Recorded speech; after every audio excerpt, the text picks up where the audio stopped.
This is Heal Your Mind, Heal Your Body with Dr. Schuyler. Discover how your thoughts manifest disease and what you can do about it. Here's your host, Dr. Schuyler.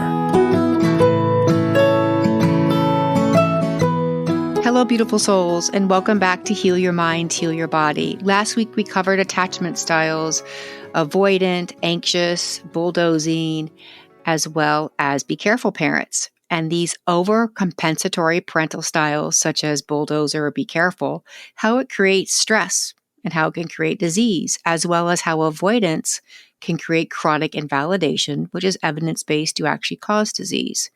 We went over people-pleasing, and perfectionism is derived from anxious, avoidant parental attachment styles. So today we're going over what is a secure attachment and what does that look like, but more importantly, what does that feel like? And we're going to go over the science behind maladaptive attachment styles. So the other one is Lighthouse. This is a secure attachment. And I personally have yet to meet many people with a secure attachment. I'm recovering codependent myself with an avoidant anxious attachment style. I've worked really hard to get to secure attachment. So I'm going to talk about what a lighthouse parenting is. I like to think I've strived to reach this attachment style, but if I'm being completely forthright here, these are very typical out there. If someone is secure attachment, they worked really hard to get there. So what it is the researcher on secure attachment was Bowlby, and it's described as lasting physiological connections between human beings. And it's a special relationship where comfort, care, and a sense of pleasure all exist in the same plane. Someone feels safe. So this apparent attachment style is stable, they're consistent, and why I like to call them lighthouse is they're a beacon of light.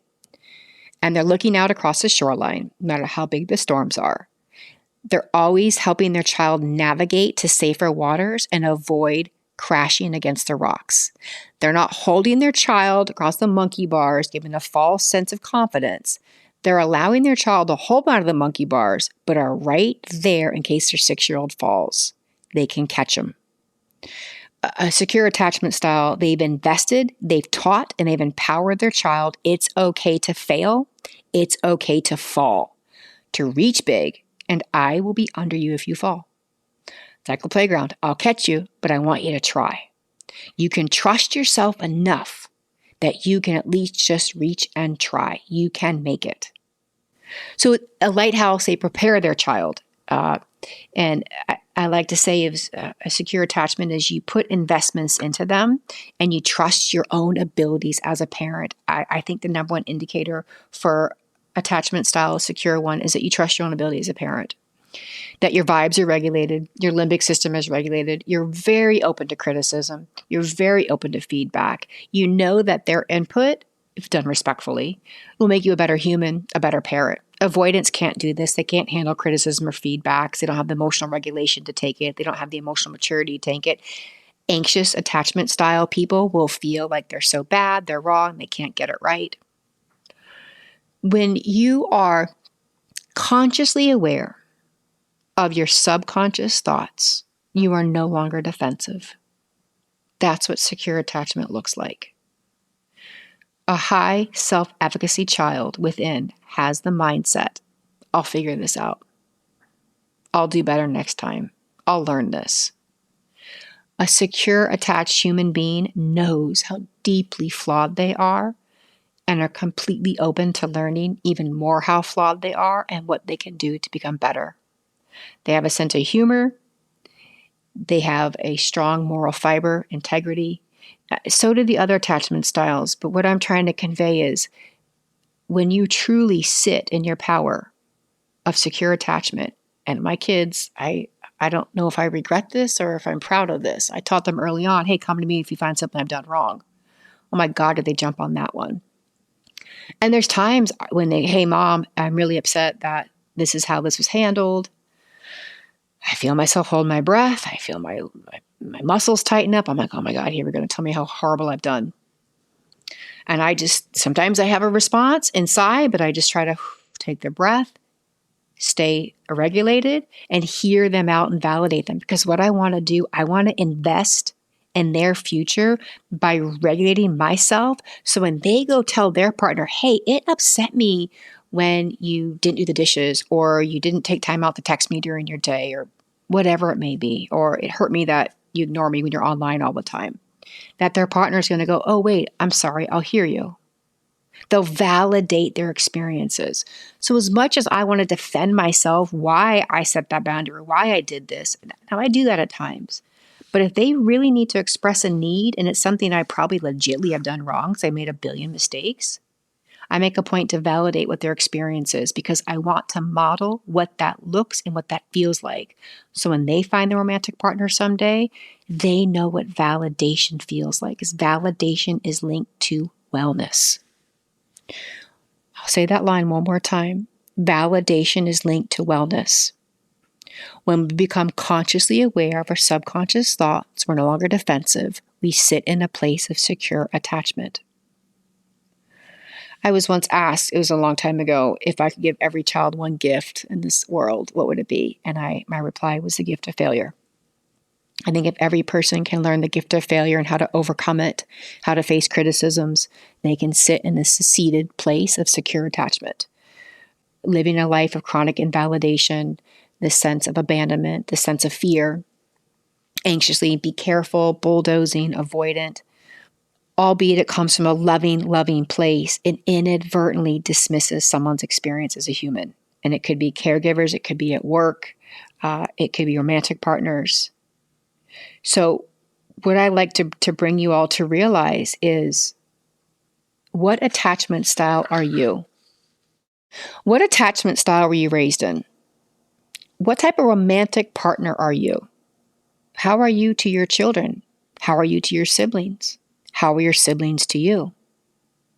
We talked about previous episodes, protecting your peace, boundary, vibes are contagious. Attachment styles plays a significant role in the slice of pie that makes up the mind-body connection. Who we spend our time with has such a significant part of our health and wellness, or our disease process. So if we tie this all together, emotions are the glue that binds the mind to the body. Automatic negative thoughts come traipsing out of the subconscious mind, which feed the limbic response. Puts us in different healing phases, whether it be victim, martyr, survivor, thriver. If you're constantly told you're not good enough, be careful, or your emotions and thoughts and experience are being dismissed, you're going to feel like a victim, rightfully so. Phases of healing are indicative of attachment styles of people that we love the most. Chronic invalidation linked to attachment styles, disease.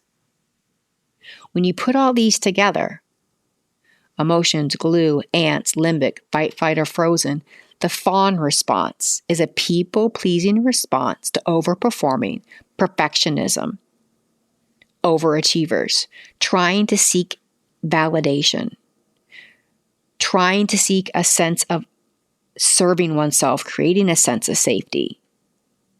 And the further that you people please, the further that you overperform, the further that you try to become an overachiever, you begin to get further and further away from your authenticity. You begin to create a big divide between your authentic self and your truth. And that big divide creates a lack of safety. That lack of safety decreases vagal tone, decreases heart rate variability. Emotional dysregulation takes place. Inflammation occurs. Anxiety, GI distress, inflammation, autoimmune. And there's a line I like to say, and however you want to call this word, it could be the universe, quantum biology, quantum physics, God, anything.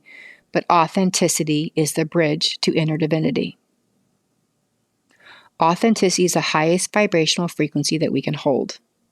And it just starts with being honest with yourself. You can lie to everyone else in the world. Just be honest with yourself.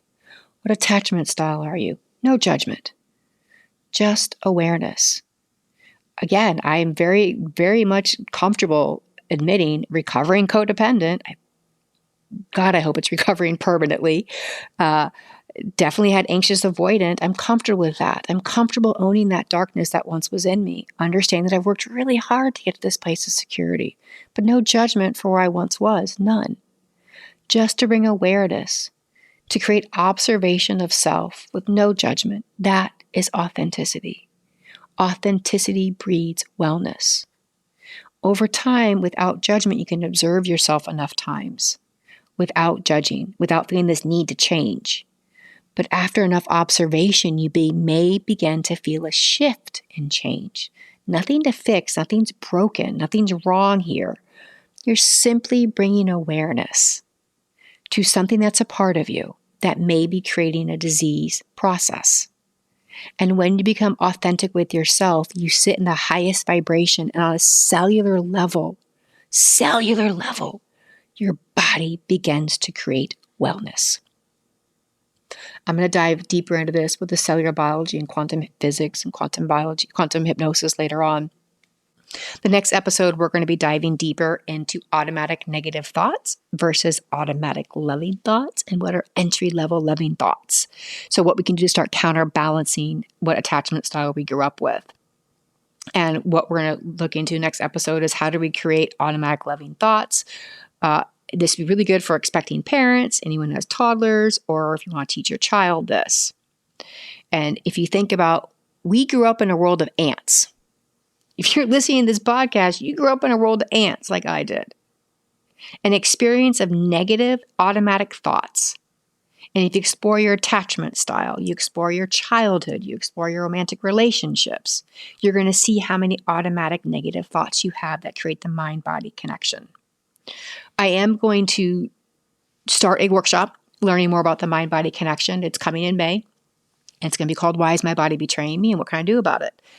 The space is limited. I want to keep this really, really intimate so I can answer questions, dive deep into people's individual attachment styles, automatic negative thoughts, limbic, their symptoms, their solutions. And it's going to give tools and a deeper, more personal dive into everyone's personal mind-body connections. We'll do specific meditations for how to increase a sense of safety. It's similar to the one that was in my study, and how much safety impacts your sense of wellness and how much it impacts your sense of empowerment. I will be doing it in-person workshop, and it's going to be deactivating the limbic system, moving from survival to thriving. So if you can't do the in-person, we're going to do an online one. It's going to be in this fall, and it's going to be really, again, specific to your ailments. It's going to be breath work, hypnosis, meditation, somatic yoga, energy work, quantum biology, disengaging the limbic, really, really cool things. The same things I did to get out of the wheelchair, same things I do for the hundreds of patients that I work with. We'll be doing walking meditations, trauma releasing, beginning to rewire the mind. So if you have any interest in this, the spots will be kind of limited because I want to make sure it's a really good fit and everyone feels really safe, but you can find it at drskyler.net. You can just send an email. You can also sign up for free downloads, newsletters. I've got a monthly newsletter coming out with really cool tips and tools I don't talk about on the podcast, and even little sneak peeks into the book. I do have a couple of books. Actually, it's a couple, not just one. A book's coming out in September, and this is really going to dive way, way deeper into demystifying the mind-body connection. It's about how to empower yourself from anxiety, GI, and autoimmune disorders, and then also how to empower your child. So you go to drskyler.net. You can get information, inquiries about the online workshops, the in-person workshops, and looking forward to sharing the next episode. And I hope you all have abundant blessings and a beautiful day. Thank you for your time. I feel so grateful you have listened to the end. When we begin to understand how our body manifests stress, trauma, depression, anxiety, and even unexpressed emotions, we then create a space and bandwidth in our minds to begin to heal our bodies. Healing is a decision, and I am grateful for yours. Abundant blessings, Dr. Schuyler. To learn more about the work Dr. Schuyler is doing, please visit drschuyler.net. That's drskYler.net. And remember to subscribe to this podcast wherever you like to listen.